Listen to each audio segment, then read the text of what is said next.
హోటల్కి ఓనర్ కాదు కదా, అంత ఉదయాన్నే వెళ్ళి చేయవలసిన అవసరం కూడా లేదు అంటూ మాట్లాడేసరికి ఇంకెలాగే జరుగుతూ ఉండగా పార్వతమ్మ కోర్టుకి వెళ్తుంది. వెళ్ళేసరికి ఏంటి పార్వతమ్మ ఇన్ని రోజులు రాలేదు అనగాని, ఎందుకు సార్, ఎందుకు నా భర్త బ్రతుకున్నన్ని రోజులు సంపాదించిన డబ్బులు పిల్లల చదువులకి పెట్టుకున్నా ఒక్క కొడుకుని కూతుర్ని చదివించారు.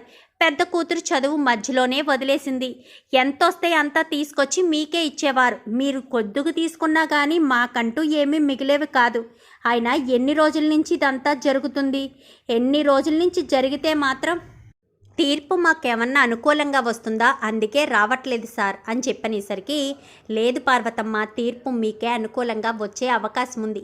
అందుకే మీ అబ్బాయికి ఫోన్ చేసి మిమ్మల్ని కోర్టు దగ్గరికి రమ్మని చెప్పాను అనగానే, తీర్పు మాకు అనుకూలంగా వస్తుందా, అది ఎప్పుడు జరగాలి సార్ అని చెప్పాను. కానీ లేదు పార్వతమ్మ, ఖచ్చితంగా వస్తుంది. నేను ఇప్పటి వరకు మీ దాని మీదే ఇంతలా పోరాటం చేశాను. ఏ రోజు డబ్బుల గురించి మిమ్మల్ని ఇబ్బంది పెట్టింది లేదు. మీరు ఎంత ఇస్తే అంతే తీసుకుంటూ వచ్చాను. న్యాయం గురించే పోరాడతాను తప్ప డబ్బుల గురించి పోరాడే మనిషిని కాదు నేను. అది నువ్వు అర్థం చేసుకోవాలి అని చెప్పనేసరికి, సరే సార్, వస్తే గనక మీకు నేను ఇవ్వవలసింది ఇచ్చుకుంటాను కదా, నా కుటుంబం కూడా బాగుంటుంది. నా భర్త ఎప్పుడైతే యాక్సిడెంట్లో చనిపోయాడో అప్పుడే నా కుటుంబం చాలా కష్టాల పాలయ్యింది అని చెప్పి ఇంకా పార్వతి మాట్లాడేసరికి, సరే పార్వతి, కోర్టు కేసు ఏదైనా అయితే ఖచ్చితంగా ఫోన్ చేసి చెప్తాను, శుభవార్తే చెప్దామనే అనుకుంటున్నానని చెప్పనేసరికి, అలాగే అని చెప్పి పార్వతి వెళ్ళిపోతుంది. ఇంకా అలా సుమారు 1 నెల రోజులు గడిచిపోతుంది. సడన్గా లాయరు పార్వతికి ఫోన్ చేస్తాడు. ఎన్నిసార్లు ఫోన్ చేసినా ఇటు పార్వతి ఫోన్ కలవదు, శివ ఫోన్ కూడా కలవదు. సుమతి నెంబర్ తెలీదు. ఏం చేయాలో అర్థం కాదు. ఇంతకు ముందు కలిసినప్పుడు ఒకసారి చెప్తారు, పలానా చోట పలానా డ్రైవర్గా చేసిన అతనే మా వియ్యంకుడు అన్నయ్య గారు అని చెప్పనేసరికి, అది గుర్తుపెట్టుకుని వాళ్ళ ఇల్లు ఇక్కడే ఎక్కడో అన్నారు కదా అని చెప్పి గబగబా ఇల్లు వెతుక్కుంటూ వస్తారు. వచ్చేసరికి మీనా బయట పూల కొట్టు దగ్గర కనిపిస్తూ ఉంటుంది. అమ్మ మీనా అని చెప్పనేసరికి, లాయర్ అంకుల్ మీరేంటి ఇలా వచ్చారు అని చెప్పనగానే, అది లోపలికి వెళ్ళి మాట్లాడుకోవచ్చమ్మా, మీ ఇల్లు ఎక్కడా అని చెప్పనేసరికి, రండి అని చెప్పి, మీరు అమ్మకు ఫోన్ చేయాల్సింది కదా, అయినా కోర్టు కేసు గురించి అమ్మ మొన్ననే మీ దగ్గరికి వచ్చి కలిశాను అని చెప్పింది నాకు. తర్వాత మళ్ళీ ఏం చెప్పలేదు. మీరే డైరెక్ట్గా ఇల్లు వెతుక్కుంటూ వచ్చారు. పైగా అమ్మ వాళ్ళ ఇంటికి కదా వెళ్ళాలి, మీరు ఇక్కడికి వచ్చారేంటి అనగానే, మీ అమ్మకు మీ తమ్ముడికి కూడా ఫోన్ చేశానమ్మా, వాళ్ళు ఫోన్ లిఫ్ట్ చేయడం లేదు, అందుకోసమనే అని చెప్పనేసరికి, ఉండండి సుమతికి ఫోన్ చేస్తాను, ముందు మీరు రండి అని చెప్పి లోపలికి తీసుకొచ్చి కూర్చోబెడుతుంది. ఈయనెవరు అని చెప్పాను. కానీ లాయర్ గారు, అత్తయ్య కూర్చోండి, నేను సుమతికి చేస్తానని వంటగదిలోకి వెళ్ళి మంచినీళ్ళు తీసుకొచ్చి ఇచ్చి, సుమతి, లాయర్ గారు ఇంటికి వచ్చారు, అమ్మ తమ్ముడు ఫోన్ ఎత్తట్లేదంట, వాళ్ళిద్దరూ నా దగ్గరే ఉన్నారక్క అని చెప్పనేసరికి, అయితే అమ్మకు ఫోన్ ఇవ్వనగానే పార్వతి ఫోన్ తీసుకుంటుంది. ఏంటి లాయర్ గారు అక్కడికి వచ్చారా, అక్కడికి ఎందుకు వచ్చారు అని చెప్పనేసరికి, ఒక్కసారి ఇస్తాను మాట్లాడమ్మా అని చెప్పి వెంటనే లాయర్కి ఫోన్ ఇచ్చేసరికి, పార్వతి, నేను మంచి శుభవార్తతోనే వచ్చాను, ఇక్కడికి వచ్చేయమ్మా, నీ కూతురు ముందే శుభవార్తను చెప్తాను, మీ పిల్లలిద్దరినీ తీసుకుని రా అని చెప్పనేసరికి, పిల్లలిద్దరినీ తీసుకుని ఏమైందో ఏంటో, అయినా అక్కడికి ఎందుకు వెళ్ళారు అనుకుంటూ ఉంటూ హడావిడిగా బయలుదేరుతుంది. ఇంకీలోపు మీనా కాఫీ పెట్టి తీసుకొచ్చేసరికి సత్యం వస్తాడు. ఎవరమ్మా ఆయన అని చెప్పనగానే, లాయర్ గారు మామయ్య, ఎప్పటి నుంచో కోర్టులో ఒక కేసు నడుస్తుంది, ఆస్తి తగాదాల కేసు. ఆ కేసు ఈయనే చూసుకుంటారు. ఫీజు గురించి ఎప్పుడూ ఆలోచించలేదు, న్యాయం గురించి ఆలోచించేవారు. కానీ ఇప్పుడు ఎందుకు ఇల్లు వెతుక్కుంటూ వచ్చారో అర్థం కాలేదు. ఎందుకు అంకుల్ అని చెప్పను. కానీ మీ అమ్మ వాళ్ళు వస్తున్నారు కదా, వాళ్ళ ముందే చెప్తాను అనేసరికి ప్రభావతి అలా చూస్తూ ఉంటుంది. ఏంటినా ఎక్కడికి వచ్చాడు, పైగా వాళ్ళ ముందే చెప్తాను అంటూ ఏదో అంటున్నాడు, నిజంగా ఏం చెప్తాడు? ప్రభావతి ఇంకా అలా ఆలోచిస్తూ ఉండగా బాలు వీళ్ళంతా కూడా వచ్చేస్తారు. ఎవరైనా అంటూ ప్రతి ఒక్కరు అడిగేసరికి ప్రభావతి ఏం మాట్లాడకుండా సైలెంట్గా ఉంటుంది. ఎందుకంటే 1-2 సార్లు మాట్లాడేసరికి సత్యం ప్రభావతి నోరు మోయించేస్తాడు. వచ్చిన వాళ్ళందరికీ కూడా మీనాయే సమాధానం చెప్తుంది. అవునా, అనుకుంటూ అందరూ అక్కడే ఉండి మీనా అది కావాలి, మీనా ఇది కావాలి అంటూ చెప్పేసరికి ఇంటిలిపాది అంతటికి మీనాయే చేస్తుందనుకుంటా. మీనా లేకపోతే ఒక్క క్షణం ఇంట్లో వాళ్ళు ఏమైపోతారో అనిపిస్తుంది అనుకుంటూ లాయర్ మనసులో ఉండగానే ఈలోపు గబగబా వస్తుంది పార్వతి.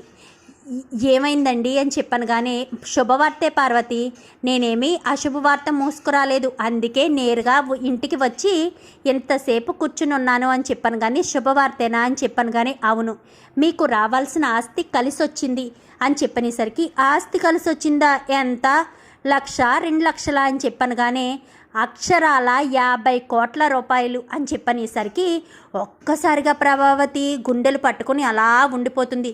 మీ అత్తగారికి ఏమైందో చూడమ్మా మీనా అని చెప్పనేసరికి, అత్తయ్య అత్తయ్య అంటూ ప్రభావతి భుజం మీద చెయ్యేసి ఇంకా తడిమేసరికి అని మామూలు అవుతుంది ప్రభావతి అయితే.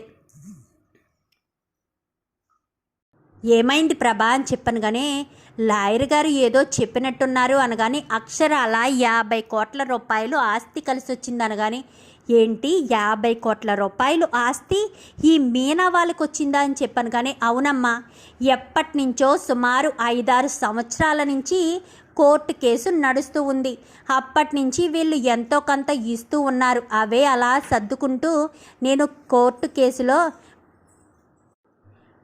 అంటే మీనా వాటా ఎంత వస్తుంది అనగానే, వాటాల వరకు ఎందుకులే వదిన గారు, సరే లాయర్ గారు చాలా థ్యాంక్స్ అండి, మంచి శుభవార్త చెప్పారు, మీకు రావాల్సింది త్వరలోనే ఇస్తాను అని చెప్పనేసరికి, అమ్మ మీనా రేపు ఒకసారి మా ఇంటి దగ్గరికి వస్తే దానికి సంబంధించిన దస్తావేజులన్నీ కూడా జడ్జి గారు మీ సమక్షంలో ఇప్పిస్తాను, నా సమక్షంలో మీకు ఇప్పిస్తానన్నారు. రేపు ఒకసారి అక్కడికి వెళ్దాము అని చెప్పనేసరికి, సరేనండి అని చెప్పి ఇంకా అందరూ వెళ్ళిపోతారు. బాలు కూడా అదంతా విని, అంటే మా పూలగంప కోటేశ్వరరాలు అయిపోయిందన్నమాట అని చెప్పనేసరికి ప్రభావతి అయితే తెగ సంతోషపడిపోతూ ఉంటుంది. రోహిణి కోటీశ్వరరాలు, శృతి కోటీశ్వరరాలు, మీనా కూడా కోటీశ్వరరాలే, నా కూతురు కూడా కోటీశ్వర్ల కుటుంబానికే కోడలుగా వెళ్ళింది, నలుగురు కూడా కోటీశ్వర్లే అని చెప్పి ప్రభావతి సంబరపడిపోతూ ఉంటుంది. ఏంటి ప్రభా, ఇన్ని రోజులు మీనాని నువ్వు కోడలుగానే అంగీకరించలేదు కదా, మరి ఇప్పుడేంటి మీ ముగ్గురు కోడళ్ళు అంటూ మీనాను కూడా కలుపుతున్నావు అని చెప్పనేసరికి, అదేంటండి అలా మాట్లాడతారు, నేను మీనాని కోడలుగా అంగీకరించకపోతే మీనా నాకు కోడలు కాకుండా పోతుందా, బాలుగాడు కొడుకు కాకుండా పోతాడా, నేను ఏమన్నా కానీ వాళ్ళు ఇంట్లోనే ఉంటున్నారు కదా, వాడు నా కొడుకే, మీనా నా కోడలే, మీరు ఏమైనా అనుకోండి, ఏమ్మా మీనా అని చెప్పనేసరికి, అవునత్తయ్య అని చెప్పాను కానీ, సరే రేపు బాలు నువ్వు కూడా వెళ్ళరా ఆ లాయర్ గారి దగ్గరికి వెళ్ళి మీనాతో పాటు దగ్గర ఉండి అన్నీ చూసుకునిరా.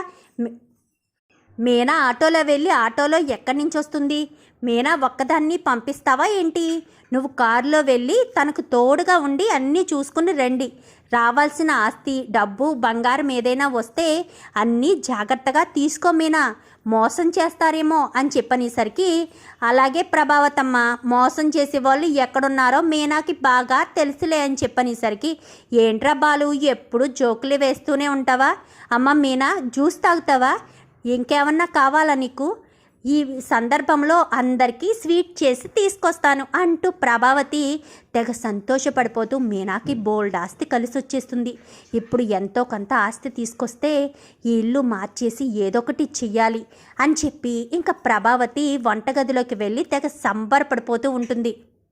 ఇంకా బాలు అయితే, చూసావా మీనా, నీకు ఆస్తి కలిసి వచ్చిందనగానే మా అమ్మ ఎంతెలా మారిపోయిందో, నిన్న అసలు కోడలుగానే అంగీకరించని మా అమ్మ నిన్ను కోడలని నన్ను కొడుకని, రేపు నువ్వు ఎండలో తిరిగితే కందిపోతావని స్వీట్ చేసి తీసుకొస్తుందంట, ఎంతలా మారిపోయిందో, డబ్బు ఎవరినైనా ఇట్టే మార్చేస్తుందనడంలో మా ప్రభావతమ్మ దానికి సరైన ఉదాహరణ అని చెప్పి బాలు అనేసరికి, ఎవరికైనా డబ్బు కలిసి వస్తుందంటే సంతోషమే కదండి అని చెప్పాను కానీ, నీకు సంతోషంగా ఉందా, ఇంత ఆస్తి కలిసి వచ్చింది కదా, నీకేమైనా కొంచెమైనా సంతోషమని అనిపించిందా అని చెప్పాను కానీ, మా అమ్మ వాళ్ళ కష్టాలు తొలగిపోతాయి అంతే, అందులో నాకేమీ అవసరం లేదు, ఇస్తానన్నా వద్దనలేను, ఎందుకంటే నా కోసం కాకపోయినా అత్తయ్య గారి దగ్గర విలువ కోసమైనా తీసుకోవాలి కదా, రేపు మనం అలా వెళ్ళాలి, ఏమైనా ట్రిప్స్ ఉంటే రాజేష్ అన్నయ్యకి పంపించండి అనగాని సరే నేను చూసుకుంటానులే, రేపు ఎన్ని గంటలకు వెళ్ళాలో ఏంటో ఒకసారి మీ అమ్మని అడిగి కనుక్కొని రెడీ అవ్వు అని చెప్పనేసరికి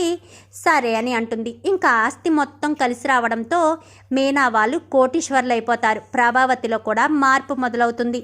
చూద్దాం మరి రాబోయే ఎపిసోడ్స్లో ఇలాగే జరగాలని మీరు కూడా కోరుకుంటే వీడియో నచ్చితే లైక్ చేయండి, ఛానల్ని సబ్స్క్రైబ్ చేసుకోండి, పక్కనే ఉన్న బెల్ సింబల్లో ఆల్ పై క్లిక్ చేయండి. Thank you.